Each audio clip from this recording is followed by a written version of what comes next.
Olha a novidade do presidente Donald Trump. Ele disse hoje, durante um discurso, que ele quer declarar o Estreito de Hormuz, lá no Oriente Médio, como território americano. Vamos trazer a Priscila Yasbeck ao vivo para cá. Priscila, como sempre, com o celular na mão, apurando, trocando mensagem. Adoro quando você entra assim aqui no Hora H, porque ela não para um minuto sequer. Priscila, é óbvio que você vai trazer os fatos, mas se você puder explicar o que quer dizer isso, o que quer dizer transformar o Hormuz em território americano, talvez ajude. Boa noite, bem-vinda.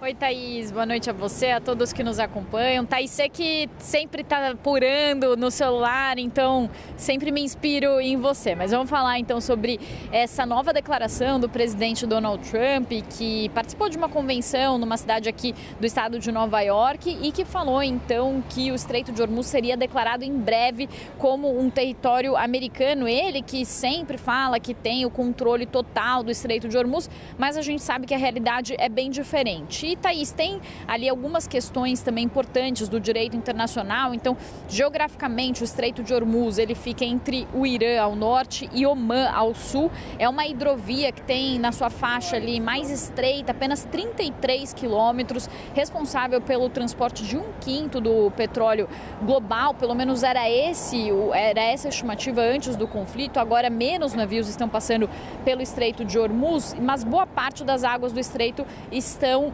dentro dos mares territoriais do Irã e de Omã, mas segundo as regras do direito internacional, os navios de outros países têm o direito de passar pelo estreito, e isso entra dentro do chamado direito de passagem em trânsito. Portanto, o que o Irã faz ao impedir que navios passem e o que os Estados Unidos fazem, ao colocar um bloqueio sobre o estreito, as duas questões são condenadas do ponto de vista do direito internacional. Mas Donald Trump usa muito a retórica, tem usado muito durante esse conflito que vai se aproximando dos 6 meses. Não é possível dizer se Donald Trump tem algum plano de fato para transformar o Estreito de Hormuz de forma concreta em um território americano, mas o que os especialistas estão dizendo é que se ele fosse tentar implementar algum plano desse tipo, ele precisaria manter forças navais ali no Estreito de Hormuz para obter um controle total do estreito. E Donald Trump vem falando que, na verdade, o que ele quer é encerrar o conflito quanto antes, inclusive com uma rejeição muito forte sobre o conflito da população americana. Ainda assim, ele falou durante esse evento, hoje à tarde, que ele tem o bloqueio total do Estreito de Hormuz, que nenhum navio passa pelo estreito, a menos que os Estados Unidos queiram, mas também há uma imposição ali de um bloqueio por causa do Irã, por causa dos ataques que o Irã ameaça fazer a esses navios. Então, antes do conflito, 120 navios passavam diariamente pelo estreito e na última terça-feira, para dar apenas uma estimativa, foram só 14 navios. E na semana passada, pelo menos 4 embarcações de uma companhia de petróleo de Abu Dhabi foram atacadas por drones e mísseis. Por isso, as empresas temem passar pelo estreito e há uma redução muito grande da passagem de navios pelo estreito. Desde o início do conflito, inclusive, 54 navios já relataram algum tipo de danos ao passar pelo Estreito de Hormuz. Então, para concluir, o que os especialistas dizem nesse momento é que nenhum dos dois lados tem um controle total do Estreito de Hormuz. O que existe na prática é um impasse. Então, os Estados Unidos têm presença militar e mantêm o bloqueio, mas o Irã também conserva a capacidade de ameaçar as embarcações e dificultar a navegação com esses ataques que são feitos, e são ataques que são feitos às vezes com drones, com pequenas embarcações e que são capazes de impedir a navegação livre pelo Estreito de Hormuz. Para finalizar, Thaís, o presidente Donald Trump também falou sobre a questão econômica, porque tem se falado muito que esse fechamento do Estreito de Hormuz, ainda que alguns navios passem pelo estreito, mas tem reduzido muito a oferta de petróleo no mundo, e quase 6 meses depois do início do conflito, os estoques globais de petróleo estão diminuindo, o preço da gasolina está subindo e Donald Trump disse que nunca vai pedir desculpas pelo conflito no Irã, quando estava falando sobre isso, e ele falou como se a população americana não estivesse sofrendo mais uma vez por causa dos preços da gasolina, mas o preço médio do galão aqui nos Estados Unidos chegou a $4,07 nessa sexta-feira. Há um mês, para a gente comparar, estava em 3,85 e há um ano estava em $3,16. A gente sabe muito bem, né, Thaís, a gente que vem da economia, né, que a gasolina e o preço da gasolina acaba tendo uma grande repercussão em todos os preços da economia, acaba trazendo ali uma pressão muito forte sobre a inflação. E Trump falou nessa sexta-feira que esse é um pequeno preço a se pagar pelo conflito, mas uma pesquisa recente da CNN mostra que 74% dos americanos consideram que a guerra não vale o custo em vidas americanas e o peso financeiro para o governo dos Estados Unidos. Então, apesar da retórica de Donald Trump, o que as pesquisas mostram é que a população americana não concorda com o que diz, então, o republicano. Eu volto com você. Obrigada, Priscila. Boa noite, bom trabalho para você. Vou trocar a Priscila pelo Thiago de Aragão, que é CEO da Arcon Advice Internacional. Thiago, que está sempre em Washington, hoje nos atende da Costa Rica. Thiago, já agradeço a disponibilidade aí de estar com a gente aqui no Hora H. Boa noite, bem-vindo. Tá bom. Prazer. Thiago, vamos lá. Acho que você ouviu comigo aqui a Priscila. Eu quero te ouvir sobre os impactos do que Trump está fazendo, a visão dentro dos Estados Unidos. Já está óbvio para o americano que Trump perdeu essa guerra e aí os absurdos vão aumentando diante dessa derrota dele? Já está óbvio que essa guerra ela já não sobraram explicações suficientes para justificar a guerra. Principalmente por conta da narrativa que admite, que sempre está tentando vender a ideia de um controle absoluto sobre a guerra, desde o primeiro dia até hoje, onde, segundo a narrativa do governo, os Estados Unidos nunca perdeu o controle da guerra. Pelo contrário, eles já destruíram o Irã diversas vezes. O que acontece é que o eleitor fixo, mais raiz do Trump, é um eleitor que ele começa a separar esse tema dos outros. Então ele começa a isolar o tema do Irã como de fato um erro, ou muitas vezes atribuindo culpa a pessoas ao redor do Trump, nunca ele, e elevando o impacto positivo de qualquer outra decisão que não é relacionada à guerra. Mas na prática, o apoio dele em relação a isso vem caindo cada dia que passa, muito mais pela falta de uma explicação plausível do que necessariamente pelo tempo que está levando.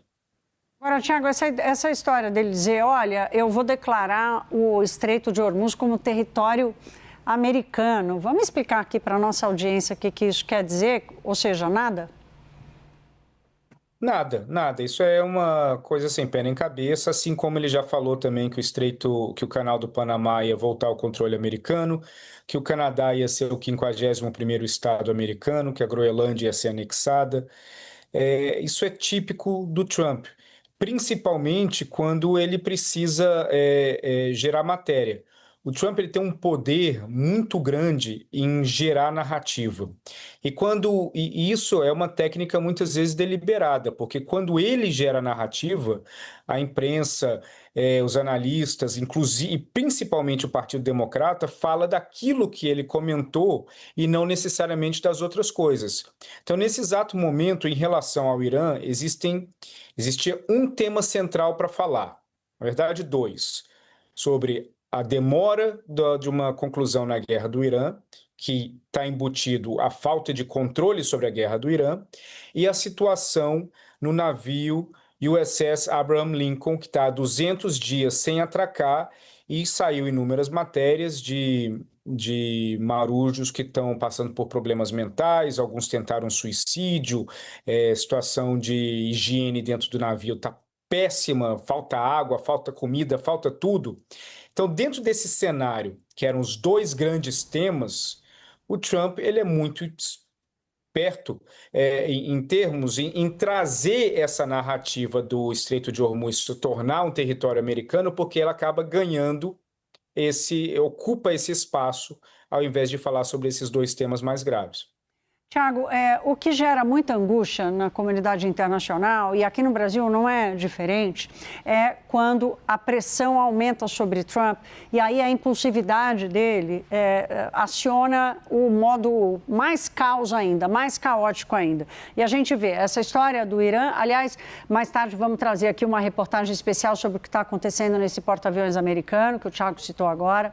O Pete Hegseth, ontem, no Panamá, dizendo que não está descartado operação terrestre contra o narcotráfico na América Latina, a construção do salão que ele quer fazer na Casa Branca, as eleições de meio de mandato em novembro, tudo isso aumentando essa pressão sobre Trump, sem falar disso que acabamos de trazer, que é o Irã. Qual é o sentimento que você capta das instituições americanas darem conta disso tudo? Olha, é muito complexo, porque esses temas todos, nenhum deles era previsto no início do ano. Muitos governos, eles trabalham em duas linhas, na linha do planejado e na linha do ocorrido, né, do fato novo. O planejado, ele tem que sempre ser o carro-chefe de como um governo funciona. Porque o planejado, ele consegue fazer com que o governo ele passe a ter não só o controle da narrativa, mas criar uma previsibilidade em relação ao eleitor, em relação à economia, em relação a seus aliados, etc. A questão daquilo que vai surgindo ao longo do caminho, isso acaba sendo tratado como os problemas esporádicos, mas eles nunca devem tomar de assalto à agenda. A agenda deve ser sempre baseada naquilo que foi planejado ao longo do ano. Hoje, os temas de importância para o Trump, provavelmente do tema 1 ao tema 10, não é nenhum dos temas que foi calculado para ser o carro-chefe em dezembro do ano passado. Ou seja, nada do que hoje requer a atenção do governo americano gira ao redor daquilo que foi planejado. Então, isso gera um problema muito grande de gestão, porque sem esse planejamento, o governo é uma máquina muito robusta, com inúmeras peças que as pessoas muitas vezes, ou na maioria das vezes, não percebem. Mas o USTR, por exemplo, é um órgão muito complexo que antes do Trump estava acostumado a negociar 1 ou 2 acordos de livre comércio por mandato, ou 3 no máximo, com toda a sua equipe. Hoje, eles têm que negociar um acordo comercial com uma centena de países. Não existe gente suficiente para fazer isso. Então, isso faz com que o foco ele fique mudando o tempo todo. E, em cima disso, você tem a questão da guerra no Irã, que era voltada para durar 1 semana, 2 semanas.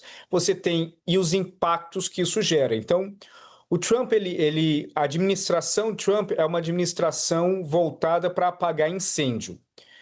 Dependente desse incêndio ser autogerado ou não, mas isso impede uma previsibilidade e os sucessos acabam sendo vendidos como aqueles sucessos em cima dos próprios problemas que foram gerados.